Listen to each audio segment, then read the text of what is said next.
সন্তুষ্ট, স্যাটিসফ্যাকশন শব্দটা ইম্পর্টেন্ট একটা ওয়ার্ড আমাদের জীবনে। কেমন আছেন বন্ধুরা? সবাই ভালো আছেন নিশ্চয়ই। বড় সমস্যা যে তারা কোনো কিছুতেই সন্তুষ্ট হতে পারে না। হ্যাঁ, তো কিন্তু সন্তুষ্ট হওয়াটা খুব জরুরি। যে সন্তুষ্ট হতে পারবে জীবনের পাওয়ার সাথে, না পাওয়া বা না পাওয়ার সাথে, তার ক্ষেত্রে জীবনটা অনেক সহজ হয়ে যাবে, সুন্দর হয়ে উঠবে। এটাই বোধহয় খুব সহজ সরল আর বেসিক কথা। অনেক সময় আমরা অনেক অ্যাচিভমেন্ট হয়তো করে ফেলি লাইফে, অনেক যা পাওয়ার হয়তো আমরা একটা সময় দাঁড়িয়ে সেই ভাবনাই হয়তো ভাবিনি যে আমি এতটা বড় কোনো অ্যাচিভ করতে পারবো, কিন্তু সেই সফলতা হয়তো পেয়ে গেছে।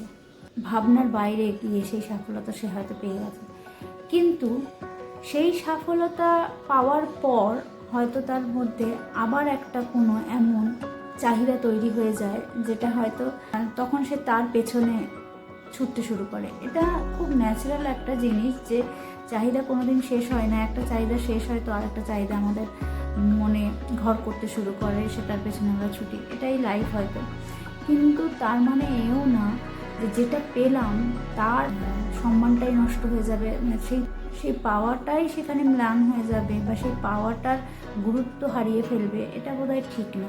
তাহলে আমাদের সবসময় মনে রাখা উচিত আমাদের চারপাশের মানুষজন, এমন অনেক মানুষজন আছে যারা হয়তো যেটুকু পেতে চায় তার হয়তো 10%ও হয়তো অ্যাচিভ করতে পারে না লাইফে।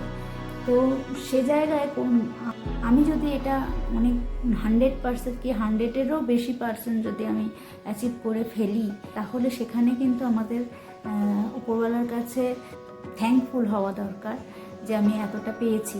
আর এটা স্বাভাবিক, কোনো দিকে আমরা যদি একটা জিনিস পেয়ে থাকি তো অন্য দিকে হয়তো সেটা অন্য কিছু নাও পেতে পারি। এটাই তো ব্যালেন্স।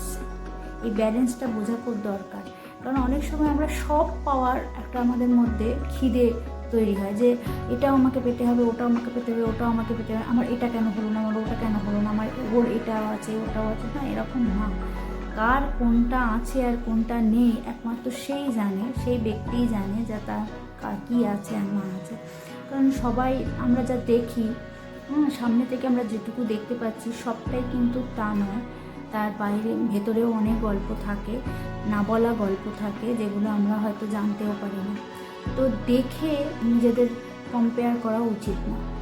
বরং আমার মনে হয় আমি কি পেতে পারতাম আর আমি আজ কি পেয়েছি, এই দুটোর মধ্যে কম্পেয়ার করে, নিজের সাথেই নিজের কম্পেয়ার, অন্যের সাথে না, এইভাবে যদি আমরা ভাবতে শুরু করি, আমার মনে হয় খুব বেশি এই ডিসব্যালেন্সটা হবে না, যে মন খারাপটা হবে না, যে আমি সন্তুষ্ট না হওয়ার, আমি এটা হলো না কেন বা ওটা হলো না কেন, এটা নেই। বরং এটা হলো, এটাই আমার অনেক শুকর আলহামদুলিল্লাহ যেটা আমার হলো। এইটা আমাদের মনে রাখা দরকার। আমার এই কথার সাথে কতজন সহমত একটু জানাবেন প্লিজ কমেন্ট করে। আর যদি ভালো লেগে থাকে তো অবশ্যই আমার প্রোফাইলটা ফলো করবেন। সবাই ভালো থাকবেন, আসি।